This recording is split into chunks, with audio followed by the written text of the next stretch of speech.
Breaking barriers and stereotypes. Always a good thing, isn't it here? One group is equipping women and those who identify as female with the knowledge and tools to build their confidence while getting into the out there. Joining us this morning is Estee Rivera, Executive Director of the Rocky Mountain Conservancy, to share details on something called Bettie courses. Estee, thanks so much for being with us this morning. Can you tell us who was the inspiration for Bettie courses? Yeah, thanks so much for hosting me. The inspiration for our Bettie courses was Dr. Beatrice Willard. And she, in the 1950s, established research enclosures in Rocky Mountain National Park that continue to this day. So she was an early female scientist pioneer, but she also established the Rocky Mountain Conservancy Field Institute, which is the longest education partnership with the national park. Very nice. So in these Bettie courses, you're taking women and teaching them how to do things in the outdoors?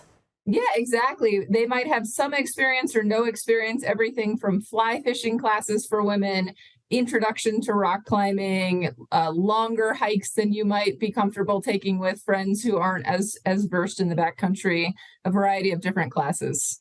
No, that's great. That's great. And, you know, the program also kind of designed to promote conservation. Mm-hmm. How do these courses connect women in the environment, basically, to strengthen their confidence outdoors? Yeah, exactly. So one of the courses that I myself am really excited about taking in September is the fly fishing class for women. So of course, women learn how to fish in that class, but they also learn about the stream ecology and the larger connections to the ecosystem. It's not about just casting a fly and getting out there. It's about seeing how all of the different aspects of nature are intertwined in our educational courses.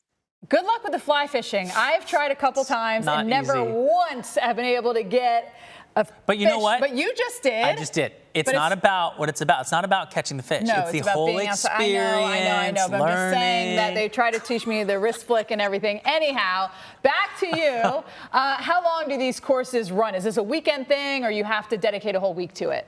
So most of them are about one day. There's some that are 2 days, but you can take one or both days, usually 9 to 2:30 or 3, those sorts of levels of commitment. And some classes you can take more than once also. So if you haven't snagged that fish that first time, you're always welcome to return. Okay, so Steph needs to sign up for your one-day class so you can become an expert. I need to take like a 3-week class. It's hard, fly fishing. I know it is. Normal fishing, not as hard as fly fishing. So how do you sign up, though? Like if Steph's curious, or I mean, we had video of you guys doing winter sports, too. Where do you look at what kind of programs you have and time of year and all that? Yeah, so our programs run through this fall, and then we'll kick into winter programming, which is a whole separate set of fun classes. But please go to our website, which is www.rmconservancy.org, to look into that information. And we also have a wonderful, not at all complicated scholarship program.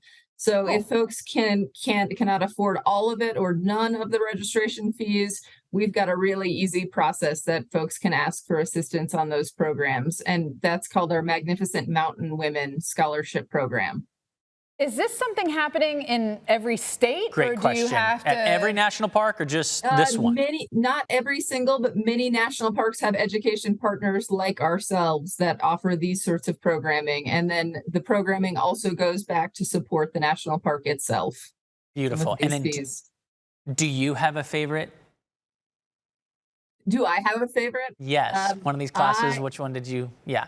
I'm hoping fly fishing will be my favorite. We also have a variety of other interesting classes that we offer. And in the summer, my favorite is also the edible and medicinal plants class. Oh yeah. That sounds good, too. I saw the rock climbing, too, which would be fun. You don't have to do the fly fishing. I'm glad you tried, though.